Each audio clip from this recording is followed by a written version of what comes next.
पहले तो आप ये मोदी वीडियो सरकार, देखिए अब एक की बार। बार मोदी सरकार। मोदी जी को ला रही हैं। हाँ। क्यों, क्या विकास किया? मोदी जी ने राम मंदिर बनाया, जो कोई नहीं कर सका वो मोदी जी ने राम किया। मंदिर से विकास है क्या? हाँ।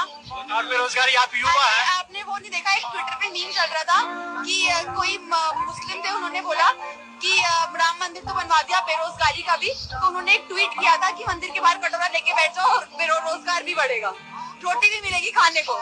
तो फिर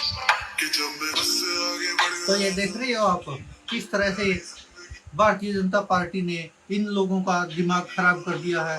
और कैसे आप समझ ही सकते हैं कि पहले तो केवल ये कहा जाता था कि देश में चाय बनाना रोजगार है, पकोड़ा तलना भी रोजगार है। और जिस तरह से बड़ी बड़ी डिग्रियां करके लोग पकोड़े तल रहे थे, और भारतीय जनता पार्टी के नेता उनको भी कह रहे थे कि ये भी एक तरह से रोजगार ही है। और अब तो लोगों के दिमाग में देखिए क्या कुछ चल रहा है। लोकसभा के चुनाव चल रहे 2024 के, और सोशल मीडिया पर ऐसी ऐसी वीडियोज आ रही है जिनको देखकर कुछ लोगों पर तरस भी आता है तो कुछ लोगों पर गुस्सा भी आता है कि देखिए हमारा देश किस दिशा में जा रहा है। अब इन जैसे पढ़े लिखे लोगों को लगता है कि राम मंदिर बन गया, ये सबसे बड़ा काम हो गया और देश का विकास हो गया। और जो पहले हम मजाक उड़ाते थे कि चाय बनाना भी कोई रोजगार है, पकोड़े तलने का भी कोई रोजगार है, तो अब तो ये लोग ये कहने लगे कि राम मंदिर के बाहर कटोरा लेकर भीख मांगने लग जाओ, तुमको खाने को भी मिलेगा और यह भी रोजगार है। तो देख सकते हैं किस तरह की मानसिकता हो गई है लोगों की।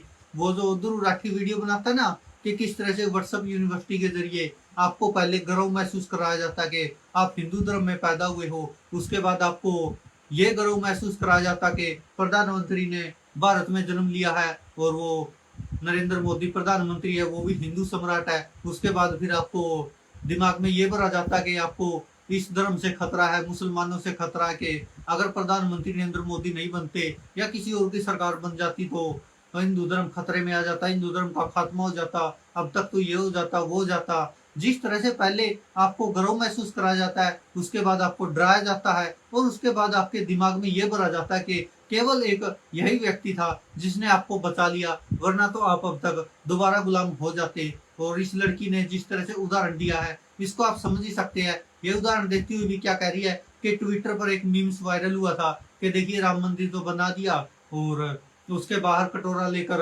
भीख मांगोगे तो वो भी रोजगार है और आपका पेट भी भरेगा, खाने को भी मिलेगा। आपने बहुत सारी पुरानी फिल्मों में देखा होगा जो 1980-90 के बीच में आती थी ज्यादातर, उनमें देखते थे कि कैसे नेता पहले लोगों को फ्री का खाना देते थे और उनको अनाज की बोरियां देते थे, उसके बाद फिर उनका ऐसा हाल कर देते थे कि वो सिर्फ उस अनाज को पाकर ही ऐसे समझने लगते थे कि नेताओं ने जैसे पता नहीं कौन सा एहसान कर लिया, और उसके बाद उनका सब कुछ लूट लेते थे और कागजों पर साइन करवा लेते थे, जमीन तक उनके उनसे छीन लेते थे।